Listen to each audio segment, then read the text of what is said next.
Glória a Deus. Eu saúdo os irmãos com a paz do Senhor. Por gentileza, tome o seu assento. Abra comigo a sua Bíblia. Eu acho que nesse que se tornou um dos versos prediletos meus, das passagens prediletas minhas. Zacarias, capítulo de número 9.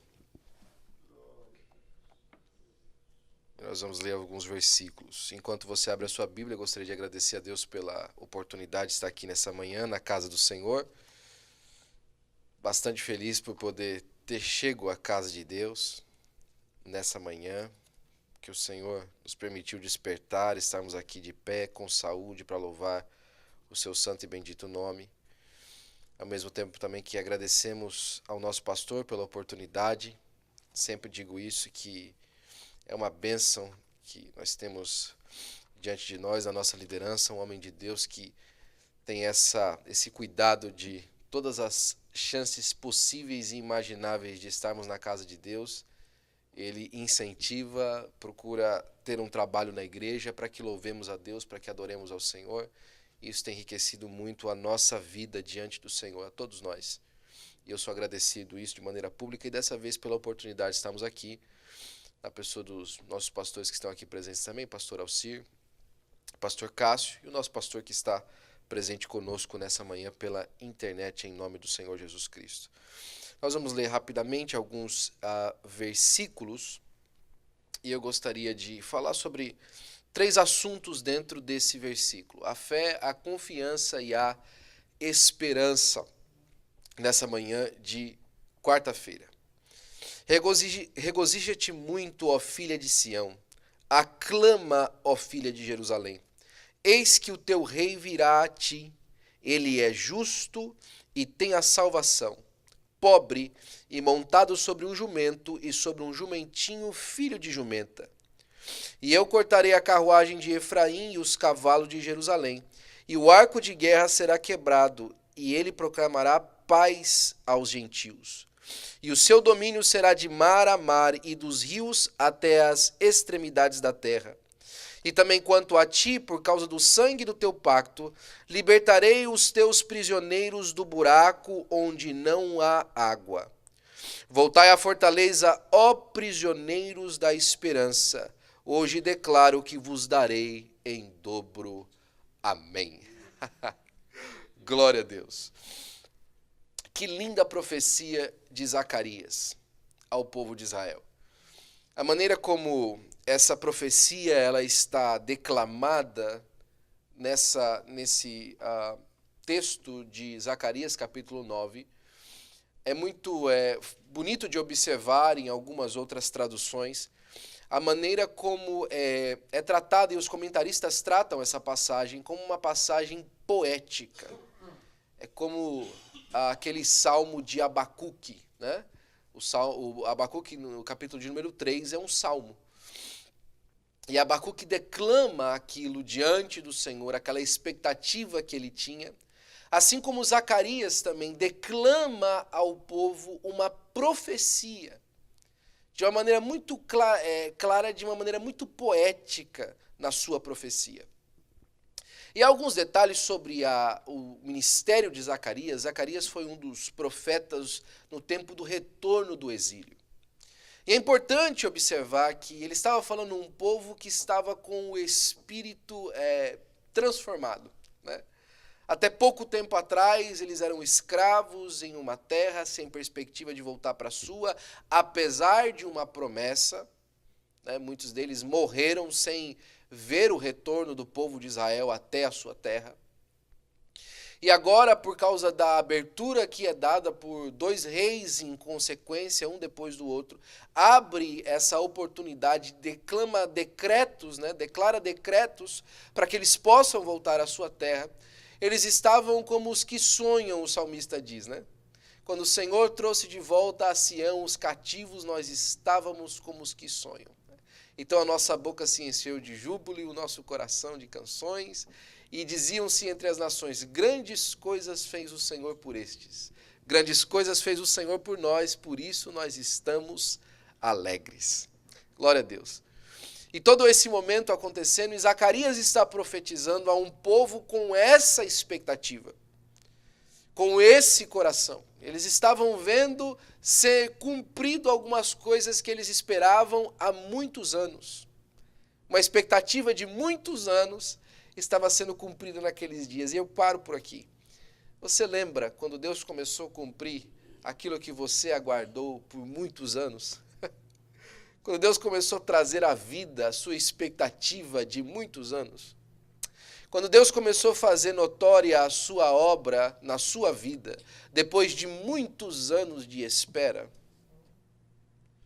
Essa declaração dele, e ele passa nesse texto por algumas coisas muito particulares para a cristandade.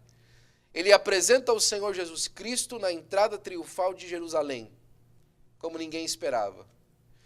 E ele expõe aqui, e Zacarias é um dos profetas que volta de novo a usar o termo Senhor dos Exércitos. E ele expõe o rei de Israel voltando para o seu povo sentado num jumentinho, que é, na verdade, uma expressão de humildade e de paz do Messias. E o versículo posterior a esse, ele fala que esse homem, que vem humilde, com um semblante, aspecto e uma expressão de paz sobre a cidade, vai quebrar os arcos de Efraim, vai terminar com os exércitos de Jerusalém, e vai trazer grande libertação ao povo de uma maneira bélica. Então nós vemos aí a dupla natureza do Senhor Jesus Cristo. Aquele que vem sentado num jumentinho, mas que aquele que vem para reinar sobre as nações, sentado sobre um cavalo branco. Eu sempre dizia isso aos jovens na época que nós estávamos na frente, é muito melhor aceitar o Cristo que vem sentado num jumentinho do que ter que lidar com aquele que vem sentado num cavalo branco para julgar as nações.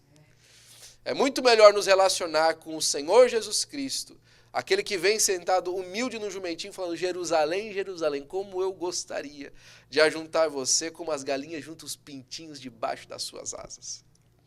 Do que lidar com as consequências daquele que vem para julgar as nações e dar paga a cada um sobre os seus pecados, porque não aceitaram o sacrifício do Senhor Jesus Cristo. A continuação dessa profecia, ele fala de tirar os seus prisioneiros de uma cisterna sem água. A cisterna, irmãos, que ela tem várias representações aqui, eu não quero entrar em cada uma delas, mesmo porque a gente não tem tempo, mas falam sobre aqueles que foram deixados em lugar de morte para morrer sem água, para morrer sem sequidão.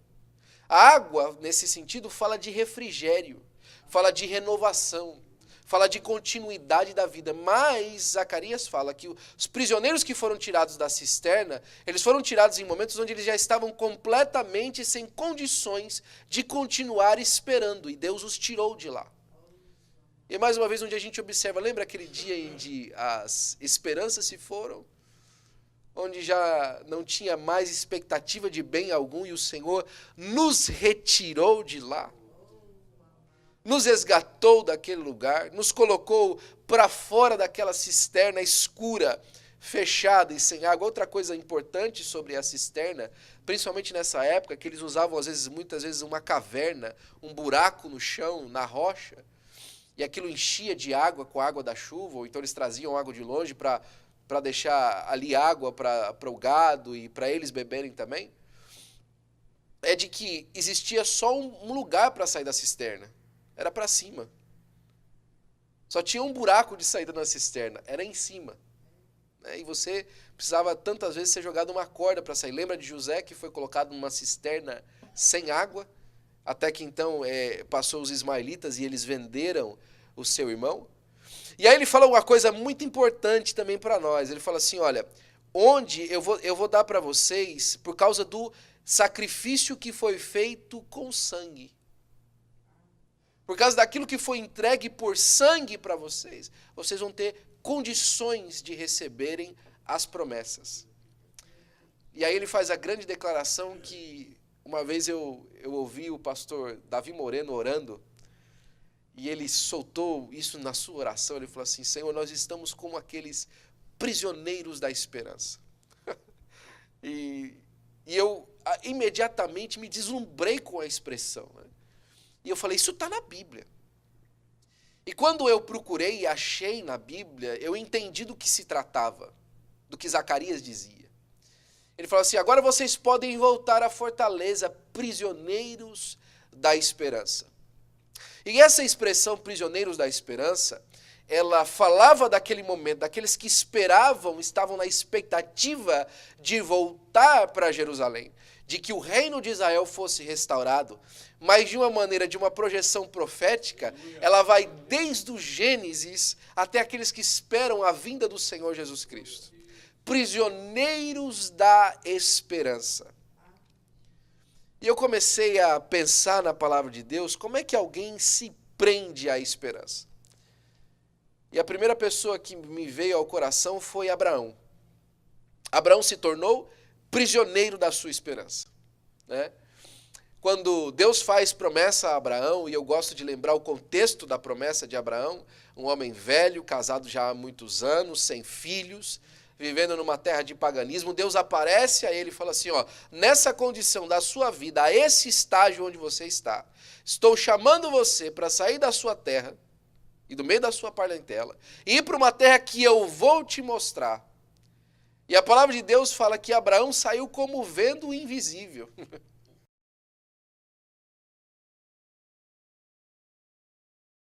Escrevendo o livro de Gênesis diz que isso foi imputado a ele por justiça.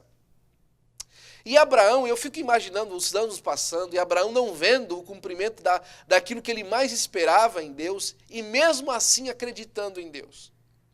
Lá na frente, quando Paulo tenta explicar a expectativa do crente, como é que nós temos que observar aquilo que Deus nos prometeu, ele fala no capítulo 4, versículo 18 do livro de Romanos, que Abraão creu contra a esperança, ou seja, em esperança ele creu contra a esperança, que Deus o daria filhos. Ele olhou para a expectativa da vida e para aquilo que ia acontecer na sua vida, e ele falou assim, olha, a expectativa é até que não aconteça, mas eu não consigo esperar outra coisa, a não ser aquilo que Deus prometeu. Você já passou por isso na sua vida, de você estar preso a uma promessa de Deus, onde tudo diz para você que as coisas não vão acontecer conforme você acredita que vão acontecer, mas você não consegue crer diferente. Preso à esperança, manietado a ela. Como se você não conseguisse sair dessa sua expectativa de que o bem que Deus lhe prometeu fazer, Ele vai fazer porque Ele é Deus e acabou. A próxima pessoa que eu venho no coração e Deus colocou na minha vida, no meu coração para pensar a respeito foi Davi. Você já pensou os anos se passando depois de Davi ser ungido rei? Já pensou as piadas na tribo de Benjamim, que era a tribo de Saul? Não, rapaz, o rapazinho teve que fugir, né? Porque começou a ouvir um zum aí que ia ser rei no lugar de Saul, teve que fugir. Que vergonha, né, rapaz? O rapaz tinha tudo lá de Saul lá, e vai inventar esse negócio de querer ser rei, rapaz. Que negócio, que vergonha, né? E Davi olhando e falou assim, como é que eu vou esperar diferente? O que é que eu vou ter de expectativa diferente, a não ser cumprir tudo que Deus me prometeu, viver de forma que eu seja honesto diante do Senhor, porque Deus me prometeu alguma coisa. E Jó, por exemplo, ainda que ele me mate, nele esperarei. Eu estou manietado a essa esperança, não consigo esperar diferente. Eu não consigo ter outra expectativa na vida. Davi escreve no Salmo, fala assim, olha, eu não tenho outro bem além de ti, eu não tenho aonde esperar e aonde depositar a minha expectativa, a não ser naquilo que o Senhor me prometeu. Eu não consigo. É pessoas que foram manietadas, presas à expectativa que Deus lhe deu, que Deus colocou no seu coração. Isso nessa manhã, irmãos, veio no meu coração como um bálsamo tão grande por conta das muitas promessas de Deus que eu e você aguardamos. Sobre a nossa casa, sobre a nossa família, sobre a nossa igreja. Aquilo que Deus disse que vai fazer ao nosso meio. E às vezes nós acordamos pela manhã, observamos as circunstâncias e falamos como? Mas só o cheiro das águas, ao sentirmos a presença de Deus, nós olhamos para a nossa vida e falamos assim, fiel é o que prometeu. Eu não consigo esperar diferente, eu não consigo ter outra expectativa, a não ser estar manietado a essa esperança que Deus me deu. E ainda que um que me puxe para o lado, que um que me puxe para o outro, é como se eu estivesse numa cadeia, e a única coisa que eu consigo ver é a promessa de Deus. É uma cadeia onde a luz do sol é o contrário, ela não resplandece lá fora, só resplandece aqui dentro. Onde como se o sol não nascesse lá fora, só nascesse para aqueles que estão na fortaleza, onde foram presos por essa esperança e expectativa. O escritor aos Hebreus, tentando explicar isso, ele vai no capítulo 11, versículo 1 e fala que a fé é o firme fundamento das coisas que se esperam e a prova das coisas que se não veem. A fé ela é baseada naquilo que nós compreendemos de uma maneira bastante rápida em dois aspectos muito importantes, na confiança e na esperança. E ela produz a fé.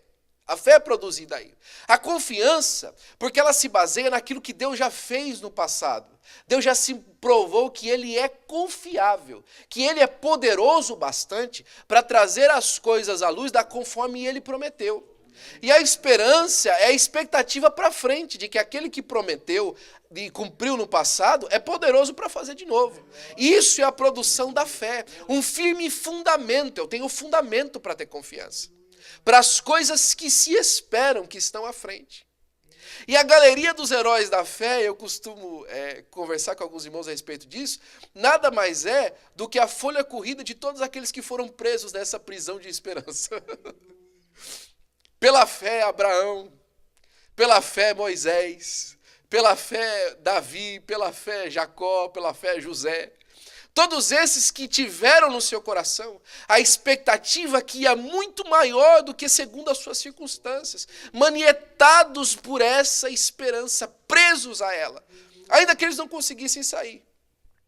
Mas Zacarias revela um ponto muito importante, onde tem que estar baseada a nossa confiança. Por causa do sangue do sacrifício. Nós podemos confiar, irmãos, por causa daquilo que Paulo falou. Assim, se ele nem mesmo o seu próprio filho poupou, se vocês já viram que ele já entregou o seu filho por vocês, se nós podemos ter a certeza da confiança que foi depositada em Deus, por aquilo que ele já fez por nós, não nos daria também todas essas coisas? Você acha que ele também não conseguiria entregar aquilo que ele prometeu para frente, se o mais difícil que havia de fazer ele já fez para trás? Ou seja, você acha que ele não pode colocar você de volta dentro da Jerusalém depois que ele conseguiu tirar você da cisterna sem água?